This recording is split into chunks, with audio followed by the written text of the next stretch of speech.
अस्सलाम वालेकुम ख़वातीन व हज़रात, दिस इज़ MR.K और हम फिर से आ चुके हैं DK के रिएक्शंस में एक नए रिएक्शन के साथ। और आज का जो रिएक्शन है भाई बहुत ही ज़्यादा मज़ेदार और अच्छा होने वाला है, क्योंकि थंबनेल देखकर भी आप लोग समझ गए होंगे। टाइटल का नेम अगर मैं आपको बताऊं, टाइटल इतना मज़ेदार है। और सबसे पहले मैं आपको बात बताऊं, खिलाया रिएक्ट कोई इंडियन हिंदू रिएक्टर है, मतलब कि सिंह है शायद, कौन है मैं नहीं जानता।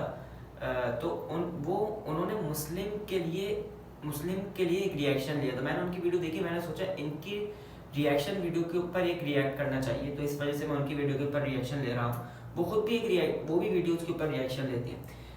तो अब ये है कि अगर मैं आपको उनका टाइटल बताऊँ तो टाइटल में ये कि बुरा फंसा इजराइल, हथियार हो गए ख़त्म। तो भाई टाइटल सुन के ही ऐसी खुशी हो रही है, मतलब यार फ़लस्तीन के ऊपर जो जुल्म सितम ढाए हुए ना इसराइल ने, उसको ये ऐसी खबरें सुन के ना बड़ी खुशी होती है। तो बस आइए उनकी वीडियो के ऊपर रिएक्शन लेते हैं और देखते हैं कि मतलब वो क्या सोचती हैं। वैसे तो वो इस्लाम के बारे में अच्छा ही सोचती हैं, मैंने उनकी 1-2 वीडियो देखी थी। तो अब देखते हैं इसके बारे में उनका क्या ख्याल है। आइए स्टार्ट करते हैं। आतंकवादी इजराइल के हथियार खत्म हो गए, बुरा फंसा इजराइल। ये हमको प्रज्ञा मिश्रा जी बोल रही हैं, इसलिए विश्वास करना पड़ेगा। प्रैक्टिकली देखा जाए तो एक बात तो बिलीव नहीं होता है। ऑल्सो पैलेस्टीन के साथ अल्लाह सुभान व तआला है, तो जिसको अल्लाह रखे उसको कोई ना चखे। अस्सलामु अलैकुम, नमस्ते, सत श्री अकाल। मैं निधि शर्मा इंडिया से, और फ्री फ्री फ्री पैलेस्टीन के नारे हमारे दिलो जहन में हर वक्त रोटेट करते हैं। इजरायली टेररिस्ट्स को क्या लग रहा है कि ये जो इन्होंने दहशत मचा करके कब्जा करा है, इससे इनको बड़े अच्छे फल मिलेंगे। इनकी जिंदगी की डोर अल्लाह काटेंगे, और ऐसा दर्दनाक अजाब इन दहशतगर्दों को मिलता है हम इमेजिन नहीं कर सकते हैं। एक फिरौन भी था जिसने खुदाई का दावा किया था, ऐसा अजाब नाजिल हुआ, आज तक जिस पीढ़ा से वो गुजर रहा है ना, अकल्पनीय है। और ये इजरायली भी अपने आप को जो सर्वशक्तिशाली मान कर के बैठे हुए हैं ना, अवैध कब्जा कर रहे हैं मासूम फलस्तीनियों की ज़मीनों पर। अजाब तो नाजिल इन पर भी होगा, अल्लाह बेहतर जानते हैं कि इनको कितना तड़पाना है। चलिए फिलहाल हम इस देश की सच्ची पत्रकार प्रज्ञा मिश्रा जी को सुनते हैं, उसके बाद एक क्लैरिटी ऑफ थॉट हमारे दिमाग में क्रिएट हो जाएगा। फिलिस्तीन की जमीन पर कब्जा करके बैठे इजराइल के पास गोले बारूद की कमी हो गई है। इजराइल में रखा गोला बारूद अमेरिका ने यूक्रेन भेज दिया, तो इजराइल कैसे फंस गया है? इजराइल हमास पर कितने गोले रोज दाग रहा है, और कैसे अमेरिका के इजरायली जमीन पर बने गोला बारूद के गोदाम खाली हो गए हैं? कैसे इजराइल अमेरिका के दम पर कागज का शेर बना हुआ है, और कैसे इजराइल पर फिलिस्तीन के सपोर्ट में एक और मुस्लिम देश ने आक्रमण कर दिया है? आज ये सब कुछ डिटेल में समझेंगे। दोस्तों, इजराइल और अमेरिका शुरू से दोस्त हैं। शुरू से मतलब जब से अमेरिका ने इजराइल को फिलिस्तीन की जमीन पर बसाने में मदद की है, तब से। इस पर मैंने कल ना एक वीडियो बनाया है, आप चाहें तो उसे मेरे चैनल पर जाकर के देख सकते हैं, ऊपर आई बटन में उसका लिंक भी है, देख लीजिएगा। तो ये अमेरिका और इजराइल की ये दोस्ती इसलिए है क्योंकि अमेरिका को अरब देशों के बीच एक प्यादे की जरूरत थी, लेकिन अब हालत ये हो गई है कि इजराइल के पास हमास से लड़ने के लिए गोला बारूद की कमी हो गई है, क्योंकि मसला ये हो गया है कि अमेरिका ने इजराइल में रखा अपना सारा गोला बारूद भेज दिया है यूक्रेन। कैसे भेजा है, अब इसको समझने के लिए चलिए 2023 में, यानी 10 महीने पीछे, अमेरिका ने इजराइल वाले अपने हथियारों के गोदाम से करीब 3 लाख तोप के गोले यूक्रेन भेज दिए। अमेरिका समेत नाटो के सभी देश रूस के खिलाफ यूक्रेन को हथियार भेज करके उनकी मदद कर रहे हैं। फॉरेन पॉलिसी मैगजीन को एक जर्मन अधिकारी ने बताया कि यूरोपीय देश गोला बारूद की कमी का सामना कर रहे हैं, क्योंकि उनके स्टॉक यूक्रेन जंग में खप गए हैं। सभी नाटो देश मिलकर भी उतना गोला नहीं तैयार कर पा रहे हैं जितनी यूक्रेन को जरूरत है। इसे यूक्रेनी सांसद अलेक्जेंड्रा उस्तिनोवा के एक बयान से समझा जा सकता है। उन्होंने कहा था, CNN को एक इंटरव्यू में कहा था कि हमारी सेना हर रोज 10,000 से अधिक गोले दागने की क्षमता रखती है, जबकि गोले की कमी की वजह से हमारी सेना सिर्फ 6,000 गोले दाग पा रही है। मतलब महीने में 1,80,000 तोप के गोलों की जरूरत तो सिर्फ यूक्रेन को है। तो फिर इजराइल के लिए गोला बारूद कैसे बनेगा, वो भी तब जब इजराइल ने गाजा पट्टी को बर्बाद करने की कसम ही खा ली है। तोप के गोलों की कमी की बात पर अमेरिका ने सितंबर में कहा था कि तोप के गोले बनाने की क्षमता को तेजी से और बढ़ाया जा रहा है। अमेरिका का लक्ष्य है 2025 तक हर महीने 1 लाख तोप के गोले बनाने। साफ है कि यूक्रेन हर महीने जितने गोले दाग रहा है, उससे 80,000 कम गोले अमेरिका बना पा रहा है। हमास और इजराइल जंग के बीच अगर अमेरिका गोला बारूद की सप्लाई यूक्रेन को जारी रखता है, तो इससे इजराइल की सेना के लिए परेशानी बढ़ सकती है। और बड़ी बात यह है कि इजराइल गोला बारूद के लिए पूरी तरह से अमेरिका पर ही निर्भर है। तो एक बात आप ना अच्छी तरीके से समझ लीजिए कि अमेरिका वो दुकानदार है जो लोगों को लड़ने के लिए उकसाता है, फिर लड़ाई में अपने हथियार खपाता है, क्योंकि अमेरिका का सबसे बड़ा धंधा हथियार सप्लाई करने का ही तो है। पहले विश्व युद्ध से लेकर के आज तक अमेरिका ने यही किया है। इराक, ईरान, तालिबान, सीरिया, हर जगह अमेरिका के कस्टमर्स हैं। अमेरिका पर आतंकवादियों पर आर्म्स सप्लाई करने के दर्जनों आरोप हैं, लेकिन अमेरिका सबका दादा है और दादा की तो 100 गुना माफ। क्यों दोस्तों? जो लोग ये कहते हैं कि इजराइल बहुत मजबूत है, 6 अरब देशों को एक साथ हरा चुका है, तो इसके पीछे ना अमेरिका का हाथ है। ये इजराइल की मजबूती की कहानी समझने के लिए आपको कुछ साल पीछे यानी 1973 में चलना चाहिए। 1973 में अरब इजराइल जंग के बाद अमेरिका ने इजराइल में हथियारों और गोला बारूद रखने के लिए बड़े बड़े गोदाम बनवाए थे। 1980 में दोनों देशों के बीच एक समझौता हुआ।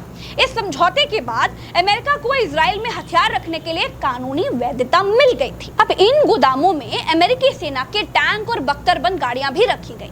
साल 2000 के बाद से अमेरिका की स्थल सेना, नौसेना, वायुसेना से जुड़े हर तरह के हथियार इजराइल के सैन्य अड्डों में रखा जाने लगा और इसका मकसद सिर्फ मिडिल ईस्ट में इजराइल को मजबूती देना था और अरब देशों पर अपनी ठसक दिखाना था।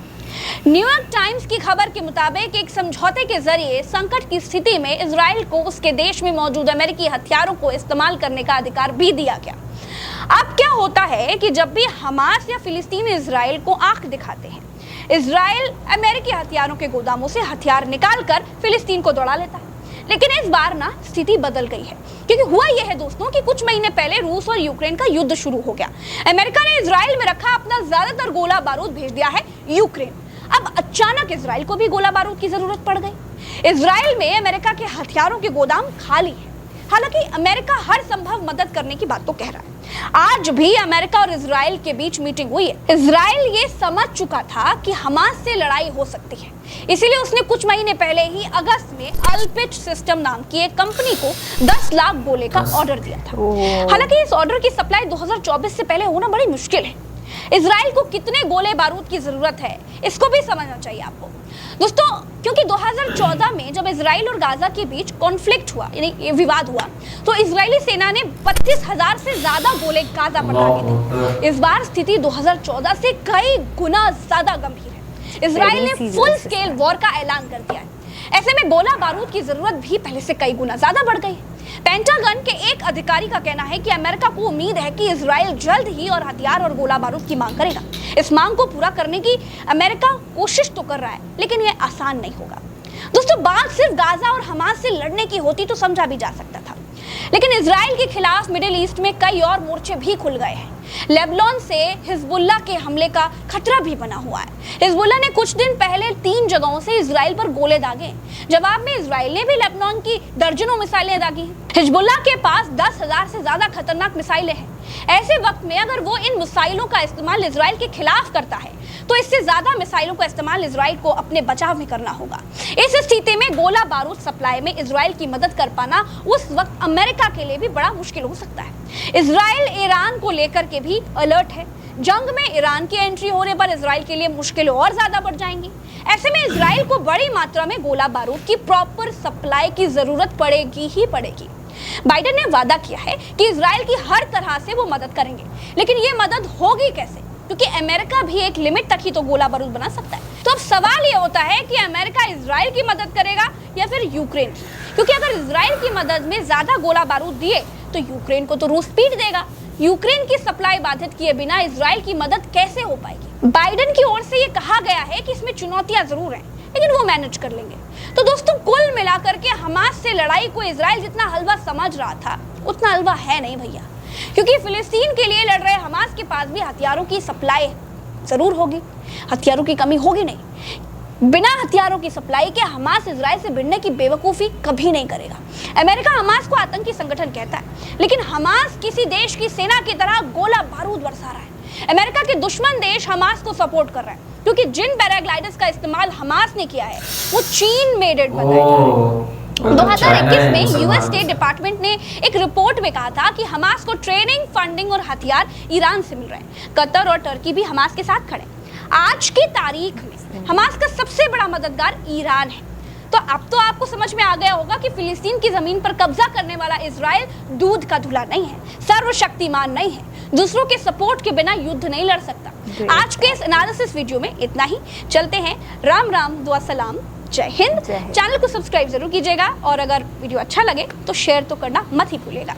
नमस्कार। नमस्ते। यार दुनिया में ये सब क्या कर रहे हैं इजरायली लोग? गोला बारूद 1940 से तड़पा रखा है उन घर के मालिकों को। आप समझ रहे हैं, किसी इंसान ने अगर दिल में इंसानियत के नाते, दया भावना, करुणा के नाते जगह दे दी, चलो दुनिया में कोई और तुम्हारा नहीं है तो तुम हमारे घर में रह जाओ पर शांति से रहना, वही चैरिटी उन लोगों के ऊपर अब भारी पड़ गई है। नीयतें बहुत गंदी हैं इन लोगों की। इंसान तो है ही नहीं, है गंदी नाली के कीड़े हैं, दहशतगर्द, आतंकवादी, टेररिस्ट हैं। अफसोस की बात तो यही है ना कि जिन लोगों के पास पावर है वो गलत का साथ दे रहे हैं। आज मोदी जी को देख लीजिए, मणिपुर आग में झुलस गया तब उनको बिल्कुल अकल नहीं आई, उनको एक बार भी उस सिचुएशन को देखने की जरूरत महसूस नहीं हुई इंडिया में। और अब इजराइल के लिए इतनी हमदर्दी, हर वक्त के अपडेट्स। वो एक गाना है ना, नायक नहीं खलनायक हूँ मैं, मोदी जी वही है। रात को सोते समय भी अपने घर में बोलते होंगे मैं हूँ खलनायक, जो आतंकवादियों का साथ देता है,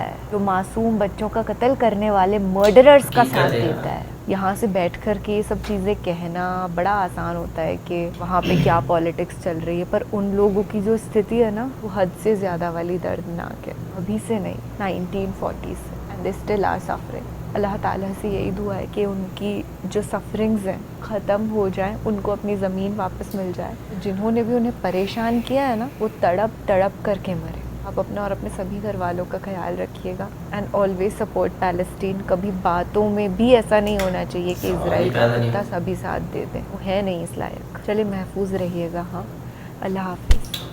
देखा आपने यार, ये हिंदू लड़की है यार, और हिंदू लड़की के मतलब ऐसे जज्बात देख के खुशी होती है। इसको कहते हैं इंसानियत अभी जिंदा है यार। आप छोड़ दो, मतलब सारे रिलीजन्स हटा दो यार, इंसानियत भी तो कोई चीज़ होती है ना। इतना सा बच्चा अभी जो पैदा हुआ है उसकी आखिर गलती क्या है यार? मैंने यकीन माने वीडियो देखी, बच्चे का सर खुला हुआ, बच्चा कितना, कोई 9 महीने 8 महीने का, मतलब सर लटक रहा था एक तरफ, सिर्फ इतनी आंखें दिख रही थी, नाक और मुंह, ये सब चीज़ें मतलब लटक रही। यार उनकी गलती क्या है? उन छोटे छोटे बच्चों की गलती क्या है? क्यों किया जा रहा है ये उनके ऊपर? मैं इससे ज़्यादा कुछ नहीं बोल सकता यार। मतलब कि जो कहना था, ये किलाया, इनका नाम क्या मुझे नहीं पता, किलाया रिएक्ट, इनके चैनल के नाम से मुखातिब करेंगे। किलाया रिएक्ट जो है, मतलब उन्होंने कह दिया जो कहना था। मैं बस यही कहूँगा यार, इसराइलियों को अल्लाह तबाह व बर्बाद कर दे, इनके ऊपर कोई ऐसा अजाब छोड़े जो आज तक किसी कौम के ऊपर नहीं दिया।